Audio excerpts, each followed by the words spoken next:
est aujourd'hui au cœur de la 4e révolution industrielle. On ne peut pas beaucoup s'en passer. Certains disent que le cloud, c'est l'avenir. De demain, c'est le futur. On peut plus. Et vous-même, vous êtes dans le cloud tous les jours. Quand Netflix, TikTok, les choses que les Camerounais adorent. Bon, peut-être Monsieur Kolo, pour ne pas vous couper, pour qu'on soit au même niveau d'information, on s'imagine bien que nous y sommes peut-être à des degrés différents. Ce serait peut-être bien de revenir même en quelques mots sur l'essence de ce terme, le cloud. On en parle, parfois on l'utilise, mais est-ce qu'on a la même compréhension de ce terme? De manière triviale, on pourrait dire que le cloud, d'abord, c'est un anglicisme. On dit bien le cloud, mais bon, en fait, c'est les nuages, si on traduit. En fait, c'est ce qui se trouve dans les nuages. Alors, certains disent que l'informatique dans les nuages, mais en réalité, nous pouvons dire que lorsque, grâce à Internet, on peut accéder à tout ce dont on a besoin, que ce soit un produit, un service, un savoir, ainsi de suite, et sans se poser la question de là où ça se trouve, où est-ce que c'est hébergé, ou qui a pensé à tout ça, mais il suffit à partir d'un simple terminal qui peut être un téléphone, d'un clic, on peut donc avoir l'information, on est dans le cloud. Parce qu'en réalité, on ne sait pas où ça se passe, où c'est, mais on sait simplement qu'on peut la recevoir. Donc, j'ai essayé de parler un langage un peu terre, que tout le monde puisse comprendre. En quoi est-ce que la vision du JFN Center ou du groupe JFN se matérialise à travers l'objet de notre rencontre ce soir ici, c'est-à-dire le cloud, justement computing, et le code? Oui, de manière spécifique, puisque JFN Center, que j'ai dit, fait partie d'un groupe qui s'appelle JFN et qui a une vision, je vais dire, holistique d'insertion professionnelle, socio-professionnelle des jeunes Camerounais. En fait, nous avons industrialisé un modèle d'insertion, c'est-à-dire que nous partons des produits qui viennent du secondaire, ce sont des jeunes Camerounais, n'est-ce pas, que nous commençons à transformer à travers l'université. Et il suffit de première transformation, ils ont acquis un diplôme. Et là, si leur diplôme, parce qu'ils ont eu reçu des enseignements autour des technologies déjà, ou des sciences, de la science et de la technologie, donc on les prépare déjà à acquérir, à maîtriser cette technologie. Deuxième transformation qu'ils subissent, et là, Laurent vous en parlera un peu plus dans le détail, c'est donc toutes ces formations certifiantes là, autour du software engineering, ou du code, et autour du cloud computing, parce que nous pensons que les jeunes peuvent déjà, pendant qu'ils poursuivent leur cursus, avoir cette qualification et qui leur permet déjà soit de travailler à distance, parce qu'ils ont la compétence, et ils peuvent donc gagner leur vie, et ainsi de suite. Et finalement, pour ceux qui choisissent de devenir entrepreneurs, naturellement, ils seront à l'aise, parce que dans cette transformation digitale qui ne laisse plus personne, il serait bon que l'entrepreneur lui-même comprenne un peu de quoi il s'agit, et s'il a ces compétences-là, il sera plus à l'aise. On va interroger maintenant M. Danyogo, qui est le directeur des services d'information à la BICEC, pour essayer de comprendre comment est-ce que cette activité que M. Kolo nous décrivait tout à l'heure, comment dans un secteur aussi sensible que la banque, cela se vit. Comment est-ce que cela touche tous les services que ce secteur offre aujourd'hui? Comment nous, qui sommes en front, nous bénéficions des actions en back-front? Je veux essayer de rattraper un peu le langage technique, j'espère que je m'en suis rapproché. Alors, Monsieur Danyogo. Oui. L'activité principale et traditionnelle donc, de la banque, c'est de pouvoir donc recueillir les dépôts et faire donc des prêts, ce qu'on appelle les crédits. Mais au fil des années, on a vu graviter autour de cette activité traditionnelle d'autres services. Et ces services-là sont nés du fait du besoin qui est exprimé par le client. Si j'ai dit que c'est en période de paix qu'on prépare la guerre, c'est pas factuel. Aujourd'hui, nous sommes au niveau du Cameroun, 17 banques, et nous partageons les mêmes, on va dire, les mêmes clients qui sont souvent bancarisés 2 fois. Mais la différence va se jouer à des détails près. C'est la qualité des services. C'est les offres de services qu'on présente aux clients et qui va faire que le PNB de la banque va augmenter et donc par conséquent sera rentable.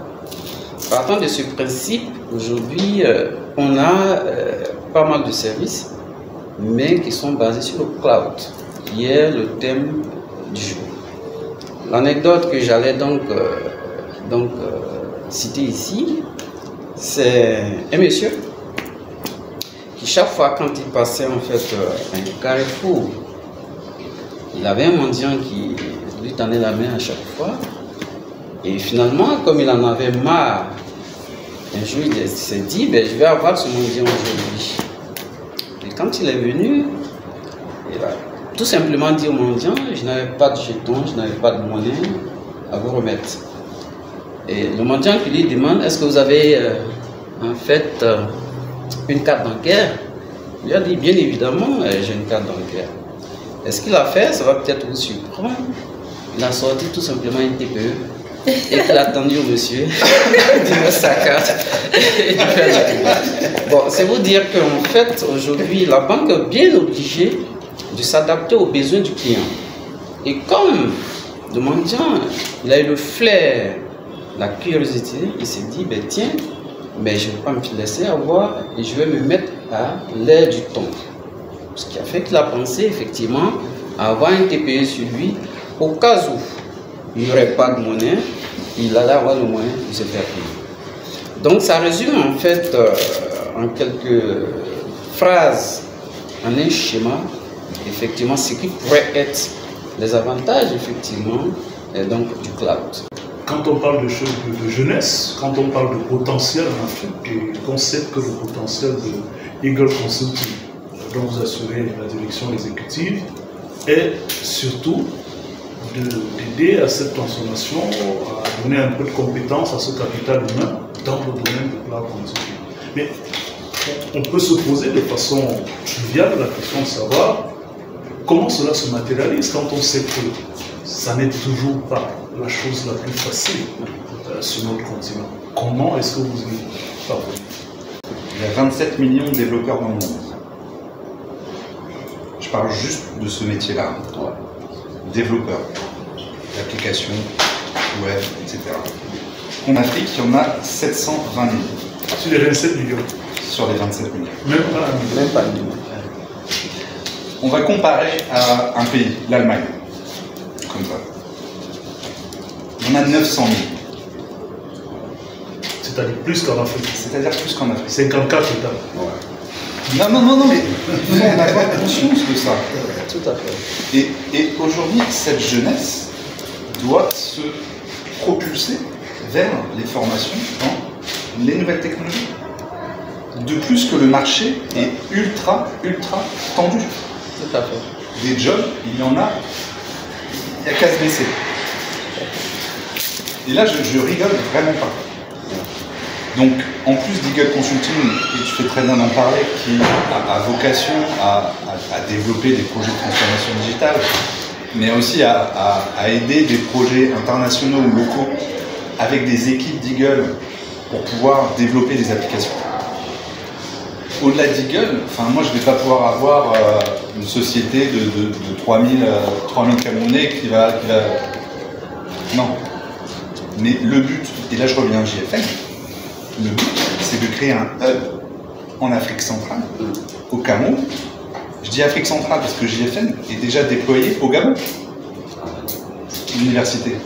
Et toute cette certification sur Google Cloud, avec l'Associate Cloud Engineer Programme, le programme Cloud Digital Leader, qui qui est là pour toutes les personnes qui peuvent être présentes, informaticiennes ou pas, pour comprendre le cloud, pour mieux comprendre. Et ainsi, mieux être armé dans son activité, dans son job, dans son organisation. L'école des développeurs informatiques, au sein de JFN, façon Silicon Valley. Là, je suis très très très fier parce que j'ai 4 de mes stagiaires et 4 de l'école de code qui sont présents ce soir. Aujourd'hui, sachez qu'ils sont toujours en études chez JFN et ils ont tous un stage rémunéré, en alternance. Donc ça, c'est des choses qui n'existaient pas il y a 2 ans, 3 ans ici. On a 100% des personnes pour l'instant de la première cohorte qui ont trouvé du travail. Moi, je ne peux pas dire mieux. Je ne peux pas dire mieux. Et l'ambition de JFN, c'est d'en former des milliers par an. Au Cameroun, il y a 20 000 développeurs recensés sur les 700 000. 20 000. 20 000, c'est rien. C'est rien du tout. Il en faudrait déjà le double ou le triple. On aurait pu se complaire, peut-être se cacher derrière le taux sans le chiffre du Cameroun, mais là... Mais non, mais il faut le dire. Il faut le dire. Et donc, la chance qu'on a, grâce au président NAFAC, président du groupe JFN, grâce aux activités de JFN Center qui permettent de parler de ça aussi aux entreprises, on vulgarise tout ça. Et c'est monté, je tiens à vous le dire, tout en haut. Donc le ministre de l'enseignement supérieur nous a délégué le pouvoir à nous, instituts privés, universités privées, d'aller déployer ces programmes certifiants internationaux, Google Cloud, École de Code, parce qu'on a aussi un gros partenariat avec Dassault Systèmes, dans les universités publiques. Et là, on a même la chance, parmi ces 4, d'avoir Anaïs, donc elle qui a pu avoir un stage depuis Douala, ici où on se parle, pour Los Angeles, grâce au cloud. Elle fait ses visions. Anaïs, qu'elle se lève. Ouais, Anaïs. Waouh. Voilà. Vous voyez que... Donc c'est la réalité, ça c'est le... On va, avec Madame Olive Charvy, essayer de comprendre en quoi est-ce que le travail à distance, à travers le cloud computing, peut procurer des créations de valeur, de revenus et la réalisation même des acteurs ou protagonistes de ce travail. Elle est coach, je vous l'ai dit. En plus d'être coach, elle travaille dans le sens d'une entreprise qui elle-même est au cœur des événements de la transformation digitale. Donc, ce qui nous intéresse avec Madame, c'est de savoir comment est-ce que ces compétences du cloud, qu'on a définies ici, M. Kolo, M. Laurent tout à l'heure, et M. Danogo tout à l'heure, qui nous parlait de ces compétences dans le système bancaire, comment ces compétences, dans la relation, les échanges, l'accompagnement que vous avez avec cette jeunesse, le coaching que vous faites, si moi je venais aujourd'hui en tant que demandeur de ce coaching-là, qu'est-ce que je recevrais de vous pour me lancer dans ce monde du digital et avoir la certitude que je peux gagner ma vie à travers le cloud computing? Non, ça c'est une très bonne question. Et cette question-là, je voulais la répondre. Je voulais pas qu'on la donne à quelqu'un d'autre parce que j'ai une entreprise de placement de personnel à l'international. Et quand j'ai ouvert mon entreprise, puisque c'est RH, la plupart des demandes des entrepreneurs là-bas, des entreprises en Europe, c'était plus sur les développeurs. Ils veulent que ce soit au Canada, en France, partout. Ils ne veulent que des développeurs. Donc, c'est vraiment le profil le plus recherché par les entreprises européennes ou américaines. C'est vraiment ça. Donc, quand j'ai entendu qu'elle a eu son stage, c'est tellement facile, mais bon, quand tu vas le dire aux jeunes, ils vont dire que non, le travail, c'est très difficile et tout. Moi, j'ai jamais chômé. Sincèrement, j'ai jamais chômé. Et M. Kolo, ça a été un de mes patrons dans une autre boîte où j'étais avant MTN. J'ai jamais chômé. J'ai démissionné et je suis venue ici. Donc, et tous les 3 mois, je voyage en Europe. Je forme les jeunes en alternance en Europe. J'ai trouvé ce travail sur le digital. Donc, pour moi, une entreprise qui n'est pas sur le digital, elle meurt. Ça, c'est sûr. Et sincèrement, moi, c'est un thème qui m'a parlé parce que je me suis dit, mais tiens, donc il y a même des entreprises qui forment en développement ici. Parce que la plupart des jeunes, donc chaque fois que je recrute, je mets une offre sur Internet, je dis je recherche des développeurs. Les CV même qui viennent sont les gens qui étaient développeurs avant, et quand tu es entretien, tu dis CV pour faire ça, c'est trop dur, ça casse la tête et tout machin. Bon, elle a souri au fond, elle sait que c'est vrai. Donc les coachings que je faisais, toujours ça. Donc beaucoup le font maintenant, ça c'est ce que je vous dis, c'est vrai. Beaucoup le font maintenant. Quand ils traversent, ils vont en Europe ou au Canada, ils vont peut-être le faire 2 ans. Après, ils vont changer d'entreprise, ils vont faire autre chose. Ils vont se dire que non, c'est très difficile et tout. Franchement, le développement, c'est quelque chose qui peut vous donner de l'argent vous-même, personnellement. Vous pouvez créer votre propre boîte, vous pouvez travailler à distance. D'ici, vous pouvez trouver un travail en Europe qui peut être très bien rémunéré, tout en ayant votre boîte sur place. C'est très facile. J'ai envie de poser une question comme ça, bêtement à l'assistante. Combien de personnes sont sur LinkedIn ici? Il y en a encore beaucoup qui ne sont pas. Ça veut dire qu'on n'a même pas encore commencé au digital parce que vous n'avez pas encore commencé. Parce que Facebook, Instagram, c'est bien beau, c'est pour s'amuser, c'est tout. Mais quand on veut du sérieux, c'est Twitter, c'est LinkedIn. Si vous n'êtes pas là-bas, vous n'êtes nulle part. Sincèrement, quand j'ai vu l'affiche de JFN sur LinkedIn, j'étais la première à commenter, à liker. Ils ont compris que l'affiche est hautement digitale. Donc, je ne le fais pas à peu près. Quand ils m'ont cherché sur LinkedIn, ils m'ont vu, je commente. Si je n'ai rien fait, quand je suis vraiment fatiguée, c'est 4 posts par semaine. Sinon, je le fais constamment parce que c'est sur LinkedIn. C'est LinkedIn qui m'a fait ouvrir ma boîte. C'est sur LinkedIn que j'ai eu mes partenaires de la France, mes partenaires de Luxembourg, LinkedIn. Et ce que je peux souhaiter à tous les jeunes du Cameroun, franchement, c'est la meilleure filière. Je suis contente que JFN soit ouvert. C'est la meilleure filière que vous pouvez faire et vous n'allez jamais chômer. Ça, c'est une certitude. Moi, je ne suis pas informaticienne. Je pense que je suis la seule du panel qui n'est pas informaticienne. Mais je vends les produits digitaux. En ce qui concerne l'adoption du cloud, les entreprises font face à beaucoup de challenges, notamment sur le plan de la législation. La législation, pourquoi? Parce que force est de constater qu'aujourd'hui, en Afrique, il y a, je dirais, une absence totale de législation sur tout ce qui encadre la protection des données. Un vide juridique? Voilà, un vide juridique sur tout ce qui encadre la protection des données, la sécurité et même l'intégrité. Donc, beaucoup d'entreprises se posent la question, 80% du cloud mondial est détenu par les Américains, les Chinois. Quel intérêt, moi j'ai, en tant que banque camerounaise, d'héberger mes données dans des zones comme ça, qui sont régies par des lois extraterritoriales? De mon expérience, quand j'ai intégré la Commercial Bank, la première question que j'ai posée à notre admin système, c'est pourquoi toutes nos applications, tout est concentré ici en local? Est-ce qu'il n'y a pas matière à inclure un débat selon lequel, on n'a pas une infrastructure aussi colossale que les mastodontes bancaires, les grandes compagnies dans la tech? Pourquoi ne pas utiliser l'infrastructure du cloud pour des informations qui ne sont pas aussi confidentielles que ça? Les données clients, les transactions bancaires, mais en banque, on traite avec énormément de données. Il y a des données moins sensibles que les autres. On pourrait éventuellement se tourner vers le cloud. J'aimerais bien savoir ce que vous avez répondu, monsieur Innocent.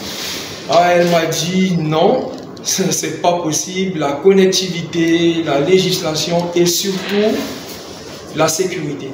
La sécurité demeure encore une énigme, si je peux dire ça, quant à l'adoption au cloud en Afrique.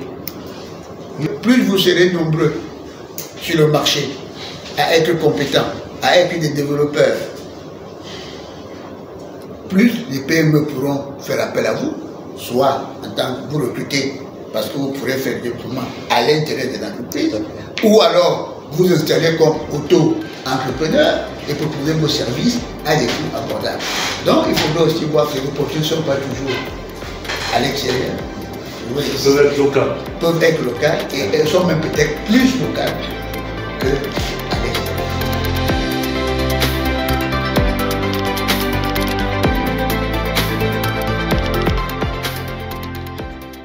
C'était une opportunité pour moi pour participer en fait à ce digital et que j'apprécie de par en fait la qualité des intervenants que par la qualité effectivement du thème qui a été choisi. On est à l'ère du numérique, en fait la promotion du numérique, du cloud. Je pense que c'est une très grande opportunité pour les jeunes qui viennent et ce sera aussi une opportunité pour eux de pouvoir donc saisir en fait les emplois du futur qui sont promoteurs et pour nous en Afrique. Je repars de ce J-Talk avec une grande joie parce que quand je venais avec ma formation en AWS, Amazon Web Service, en tant que Cloud Practitioner, j'espérais pouvoir faire un réseautage et c'est ce qui s'est passé et j'ai obtenu un entretien, une promesse de travail et dès demain je vais déposer mon CV et ensuite je vais passer pour l'entretien d'embauche. Et en plus de cela, j'ai reçu un accompagnement gratuit pour la préparation de mon CV et les ressources pour l'entretien. J'ai été vraiment ravi d'assister à ce J-Talk au JFN Center où on voit vraiment tout l'engouement et tout l'intérêt qui est porté sur les métiers du numérique, les métiers d'avenir, les métiers du cloud computing, avec les partenaires qu'on a chez JFN comme Google Cloud ou comme Quasar Silicon Valley. On a réussi à recruter quelques futurs étudiants. Il y a des projets en devenir sur les technologies nouvelles et on a des entrepreneurs qui sont là, qui ont beaucoup appris aussi sur l'intérêt du digital pour eux, pour pouvoir développer leurs projets. Mon invitation ce soir chez JFN m'a beaucoup plu parce que j'ai le sentiment d'avoir apporté beaucoup de choses à la jeunesse camerounaise. Parce qu'il y en a beaucoup qui étaient encore dans le flou concernant la recherche d'emploi. Il y en a qui ne savaient pas c'est quoi le cloud, qu'est-ce que le cloud peut apporter à leur vie. Et ils ne savaient pas vraiment qu'on se digitalise et que celui qui ne se digitalise pas, il meurt. J'adore cette phrase. Alors je pense que j'ai apporté ma petite pierre à l'édifice et je remercie déjà JFN. Je remercie tout le personnel également qui s'est mobilisé pour nous recevoir comme il se doit. J'ai entendu parler du J-Talk via les réseaux sociaux, donc je suis là grâce à la digitalisation et je crois avoir gagné beaucoup d'enseignements, beaucoup de plus, beaucoup de réorientation, beaucoup de réouverture dans ce qui est l'entrepreneuriat, dans ce qui est le cloud computing. Ce J-Talk m'a vraiment apporté beaucoup. Je me suis rendu compte que la digitalisation peut apporter plus dans un projet. Déjà, j'avais un projet que j'avais fait auparavant et j'avais des difficultés à trouver des financements et des accompagnements. Et avec cette opportunité, j'ai trouvé des personnes vraiment disponibles, des personnes promptes à accompagner des entrepreneurs. Et je suis tellement contente pour les nouveaux contacts que j'ai eus. Et c'est une grande opportunité pour tout jeune entrepreneur, pour tout jeune étudiant qui sort avec un projet d'études. Je tiens premièrement à remercier JFN Center de nous avoir donné l'opportunité de venir ici pour ce partage avec nos jeunes frères et avec tout le panel. C'était une expérience vraiment très enrichissante et moi personnellement j'en ressors grandi parce que j'ai beaucoup appris déjà des panélistes et puis j'ai pu partager mon savoir avec les jeunes frères qui étaient là. Nous avons organisé notre 9e J-Talk sur une thématique qui est une thématique très importante pour nos jeunes et parce que nous leur avons porté un discours rassurant, un discours d'avenir. Et ce qui m'a le plus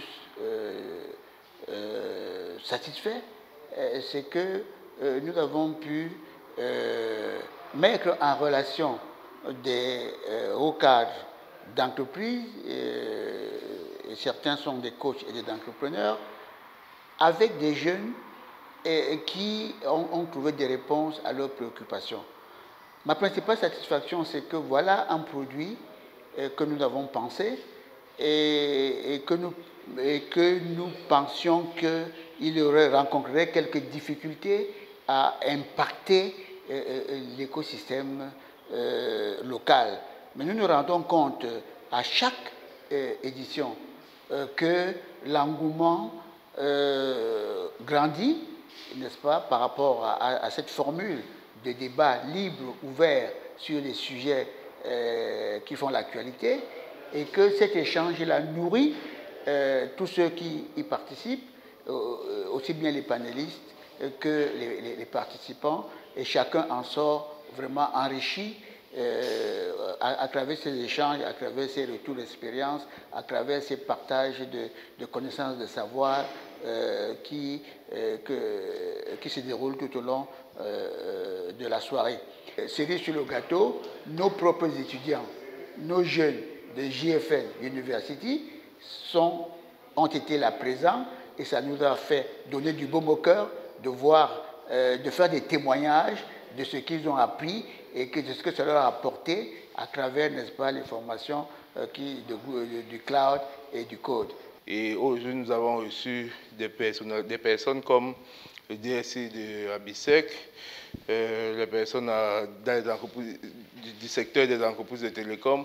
Nous avons reçu des personnes, des acteurs des établissements banquiers. Ils ont montré leurs expertises dans tout ce qui est cloud computing.